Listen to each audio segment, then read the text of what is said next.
नमस्कार दर्शकबिन, हार्दिक स्वागत छ तपाईहरु सम्पूर्णलाई सपना अनलाइन टिभीमा। अहिलेसम्म तपाईले सब्स्क्राइब गर्नुभएको छैन, तपाई नयाँ हुनुहुन्छ भने हाम्रो च्यानललाई सब्स्क्राइब गरी छेउमा रहेको बेल आइकनलाई दबाई अलमा क्लिक गर्न नबिर्सनुहोला। आउनु सब लागौं पहिलो खबरतर्फ। ओलीले एमालेको साधारण सदस्यबाट समेत निकालेपछि राजकुमारी झाँक्रीको प्रतिक्रिया बालै फरर। प्रधानमन्त्री समेत रहेका पार्टीका अध्यक्ष केपी शर्मा ओलीले एमालेको साधारण सदस्य समेत नरहने गरी पार्टीबाट निष्कासन गरेमा आफूलाई कुनै चिन्ता नलागेको संकेत नेत्री रामकुमारी झाँक्रीले दिएकी छन्।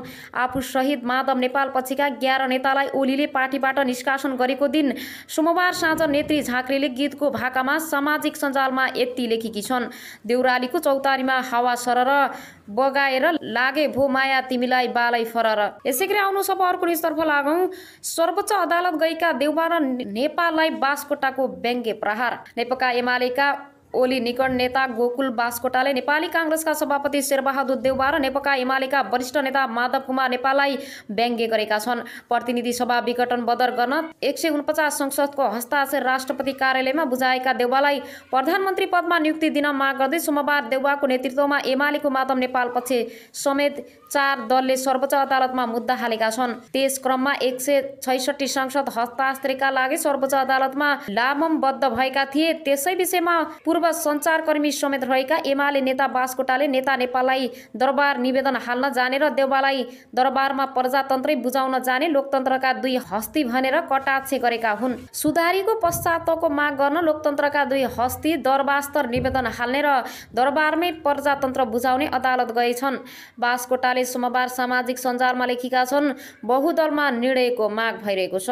यसैगरी आउनु सब अर्को न्युजतर्फ लागौं। संसद छैन, एमसीसी अनुमोदनको वैकल्पिक प्रक्रियामा जाँदैछौं, राजदूत डाक्टर खतिवडाले भने। अमेरिकी सरकारले नेपाललाई कोरोना भाइरससँग जुझ्नका लागि विभिन्न तरिकाले सहयोग गर्दै आएको छ। विदेश मन्त्री एन्थोनी ब्लिङ्कनले हालसालै नेपाललाई सहयोग गरेको विषयलाई सामाजिक सञ्जालमा समेत उल्लेख गरेका थिए। अमेरिकी सहयोग नियोग युएनआइडीले नेपाललाई सहयोग गर्दै आएको छ र आगामी दिनमा अझ सहयोग बढाउने जानकारी उच्च अधिकारीहरूले सिनेटको कमिटीमा समेत दिएका छन्।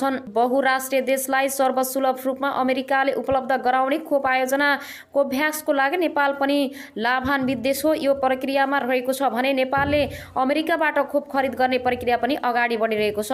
अमेरिकी सरकारलाई नेताको आवश्यकता अनुसार सामग्रीहरू खोप लगायतको माग गर्ने कार्यमा अमेरिकी सरकारी एजेन्सीसँग छलफल गर्न व्यस्त रहेका अमेरिकाका लागि नेपाली राजदूत डाक्टर युवराज खतिवडासँग अमेरिकाको वाशिंटन डीसी राजसंघका विशेष प्रतिनिधि मधुकर अधिकारीले गरेको कुराकानीको सम्पादित अंश प्रस्तुत छ। कोरोना भाइरसका कारणले नेपाल यति बेला आक्रान्त छ। नेपाली नागरिकले अमेरिका उत्पादित खोप ल्याउन आग्रह गरिरहेको देखिन्छ। दूतावासले अमेरिकी सरकारी निकायसँग कसरी काम गरिरहेको छ। स्वाभाविक रूपमा म 3 महिना अगाडि अमेरिकामा आफ्नो कार्यभार सम्हाल्न आउँदै गर्दा अमेरिकामा कोरोना भाइरसको प्रकोप ज्यादै नै थियो र नेपालमा केही कम जस्तो देखिएको थियो। म आफै पनि यहाँ आएर केही समय आइसोलेसनमा बसेको थिएँ। भ्याक्सिन लिएपछि मात्रै काममा आएका हौं। अमेरिकाका कोरोना विरुद्धको खोप प्रयोग पर्याप्त भइसकेको छ, त्यसैले यहाँ निर्यात मार्फत अगाडि बढिरहेको छ। नेपालको सन्दर्भमा कुरा गर्नुपर्दा अमेरिकी सरकारले युएसआइडी मार्फत उदारपूर्वक स्वास्थ्य सामग्री सहयोग गरिरहेको छ। थप बजेट पनि दिएको बाहिर आइसकेको छ। हामीसँग छलफल हुँदा युएसआइडी मार्फत थप वित्तीय सहयोग गर्दछौं भन्नुभएको छ। खोपको विषयमा कुरा गर्नुपर्दा अमेरिकाले विदेशी मुलुकलाई दिने 5 अर्ब डलरको करिब 8 करोड डोज खोपको विषयमा नेपालले पाउने खोप पाउने नै छ। अस्ट्रोजेनिका खोपको नेपालले पाउने मात्रा राम्रोसँग पाउन सकोस् भनेर हामीले भनिरहेका छौं। हामीहरूले नेपालको स्वास्थ्य मन्त्रालयको अनुरोधमा अमेरिकाको हेल्थ एन्ड ह्युमन रिसोर्स सर्भिसलाई हालै एउटा अनुरोध गरिएको छ। त्यसमा हामीले बजारको प्रतिस्पर्धा मूल्यमा जोन्सन एन्ड जोन्सनको खोप खरिद गर्न चाहन्छौँ भनेका छौं। अहिले खोप खरिद गर्नको लागि अमेरिकी सरकारले स्वीकृति दिनुपर्ने हुन्छ। त्यो विषय मैले ट्विस्ट डिपार्टमेन्ट्समा पठाएको छु। हामीहरूको अपेक्षा के हो भने कोभ्याक्सको मोडलिस्ट भन्दा बाहिर पनि करिब 60 देखि 70 लाख डोज लिन सक्यौं भने त्यसले हामीलाई एउटा तहमा कोरोना विरुद्ध लड्न सफल बनाउँछ। मलाई के विश्वास छ भने निकट विषयमा नै नेपालमा अमेरिकाबाट खोप जान सक्छ। त्यसको लागि हामी अहोरा खटिरहेका छौं। यसैगरी आउनु सब अर्को रिसर्फ लागौं। माओवादीको निर्णय साथै प्रदेशमा अक्सिजन प्लान्ट खोपका लागि कूटनीतिक पहल। नेकपा माओवादी केन्द्रले 7वटै प्रदेशका सरकारी र सामुदायिक अस्पतालहरूको वरिपरि 7वटा अक्सिजन प्लान्ट स्थापना गर्ने भएको छ। कोरोना महामारीमा अक्सिजन नपाएर स्वास्थ्य जोखिममा परेका नागरिकका लागि सहज रूपमा अक्सिजन उपलब्ध गराउन त्यस्ता प्लान्ट स्थापना गर्न लागि हो। यही जेठ 4 र 6 गते बसेको माओवादी केन्द्रको स्थानीय समिति बैठकले कोरोना नियन्त्रणको लागि पारित गरेको नीति कार्यक्रम सञ्चार सम्बन्धी प्रस्तावमा अक्सिजन प्लान्ट स्थापनाका लागि राष्ट्रिय र अन्तर्राष्ट्रिय सहयोग जुटाउन नेतृत्व तवाट विशेष पहल गरिने उल्लेख छ। यसका साथै पीपी देशभित्र उत्पादनको सम्भावनामा उचित विकल्पको खोजी तथा त्यसका लागि पहल गरिने उक्त प्रस्तावमा उल्लेख छ। स्थायी समितिको बैठकको निर्णयमा भनिएको छ, कोभिड-19 को दोस्रो लहरको तीव्रता र भयावहतालाई दृढ गर्दा सरकारले जनताको स्वास्थ्य सम्बन्धी मौलिक हक रक्षा गर्न तथा संक्रमण रोक्ने तयारी, तत्परता र प्रभावकारितामा पूर्ण असफल भएको छ। कोरोनाको तेस्रो लहर पनि आउन सक्ने सम्भावनाप्रति विज्ञले सचेत गराइरहेको पृष्ठभूमिमा सम्भावित विपत्तिलाई सामना गर्न सक्ने प्रणाली निर्णयको तयारी आजको प्रमुख विषय बन्न पुगेको माओवादी केन्द्रले जनाएको छ। माओवादीले पार्टीको नेतृत्वमा नै कोभिड कोष खडा गर्ने भएको छ। त्यसका लागि यस पार्टीको तर्फबाट सङ्घ प्रदेश र स्थायी तहमा निर्वाचित जनप्रतिनिधिले पाउने पारिश्रमिक एवं मासिक भत्ता र विभिन्न राजनैतिक नियुक्ति लिएकोले आफूले प्राप्त गरेको आम्दानी बुझाउन भनिएको छ। कोषमा पार्टीका सबै सदस्यले न्यूनतम योगदान गर्नुपर्नेछ। उक्त कोषमा सहयोगका लागि देशभित्र र बाहिर रहेका सबै जनवर्गीय सङ्गठनहरूलाई आह्वान गर्न पार्टी बाहिरका सदस्य र मनकारी महानुभाव र विभिन्न सङ्गठनलाई अनुरोध गर्नेछ भने त्यसको ठोस निर्णय भने केन्द्रीय कोभिड स्वास्थ्य एकाइले लिने भएको छ। नेपालका अन्तर्राष्ट्रिय सीमानाकाहरूलाई कडापूर्वक व्यवस्थित गर्न पर्ने जोड दिँदै पार्टीले सीमावर्ती क्षेत्रमा कोरोना नियन्त्रण गर्न विशेष पहल गर्नुपर्ने, जनशक्तिको आपूर्ति कमी हुँदा नदिन र न्यूनतम भौतिक पूर्वाधार हेल्थ डेस्क होल्डिङ सेन्टर निर्माण गर्न सरकारसँग आग्रह गरेको छ। कोरोनाको खोप लिनका लागि पार्टीका तर्फबाट पनि अन्तर्राष्ट्रिय स्तरमा कूटनीतिक पहल गर्ने समेत माओवादी केन्द्रले जनाएको छ। स्थायी समितिको निर्णयमा भनिएको छ, कोरोना भाइरस विरुद्धको सङ्घर्षमा अन्तत खोप दिएर मात्र सङ्क्रमणमाथि विजय प्राप्त गर्न सकिने यथार्थलाई आत्मसात गर्दै जनताको खोप प्राप्तको अधिकार र आवश्यकतालाई परिपूर्ति गर्न पार्टीले पनि आफ्नो सम्बन्धलाई परिचालन गरी कूटनैतिक पहल लिनेछ। खोपका सन्दर्भमा सरकार ढिला सुस्ती र कमिसनको खेल लगायतको जनताको जीवनमाथि भइसकेको खेलबाडको निन्दा गर्दै माओवादीले समयमै खोपको व्यवस्थापन गर्न दबाब दिने तथा आफ्नो नेतृत्वमा गठन भएका प्रदेश र स्थायी तहको सरकारलाई पनि खोपको कार्यान्वयन गर्न र गराउन स्पष्ट निर्देशन दिने भएको छ। संक्रमितको जीवन रक्षाका लागि खटिएका स्वास्थ्य कर्मीलाई 100% भत्ता सुविधा दिनुपर्नेमा जोड दिँदै माओवादीले यसअघि घोषणा भएका कतिपय सेवा सुविधा कार्यान्वयन नभएका आपत्ति जनाएको छ। दक्ष जनशक्तिको चौतर्फी अभाव भएको, त्यसलाई छिटो पूर्ति गर्न र यसअघि अस्थायी वा करारमा रहेका स्वास्थ्य कर्मीलाई स्वास्थ्य गराउन सुझाएको छ। सबै तहका एकाइले स्वास्थ्य कर्मीसँग मिलेर स्वयंसेवकलाई आन्तरिक रूपमा दक्ष बनाउनु पर्ने उल्लेख गर्दै माओवादीले स्वयंसेवक समूहलाई अक्सिमिटर, थर्मोमिटर, आवश्यक औषधि, मास्क, सेनिटाइजर उपलब्ध गराउनुका साथै कोभिड सम्बन्धी तालिम दिनुपर्ने सुझाव दिएको छ। स्वयंसेवकले सबै स्तरका एकाइहरूले संक्रमितको अवस्था बुझेर आवश्यकता अनुसार उद्धार, परीक्षण, contact tracing, quarantine, isolation, holding centre निर्माण साथै उपचारमा सहजीकरणका अतिरिक्त जनचेतना अभिवृद्धि कार्यक्रम सञ्चालन गर्नेछ।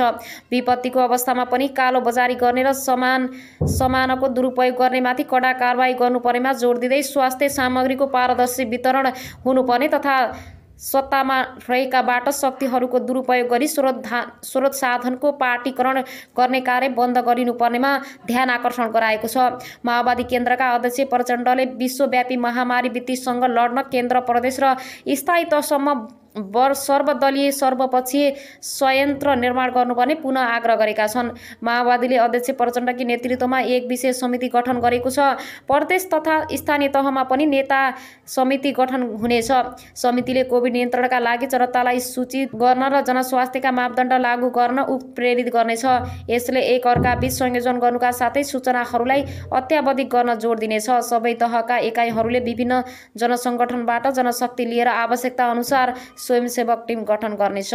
यसै गरी आउनु सभा अर्को न्युजतर्फ लागौँ। प्रतिनिधि सभा विघटन विरुद्धको मुद्दामा निवेदक पहिलो भन्दा बलियो भएको छ।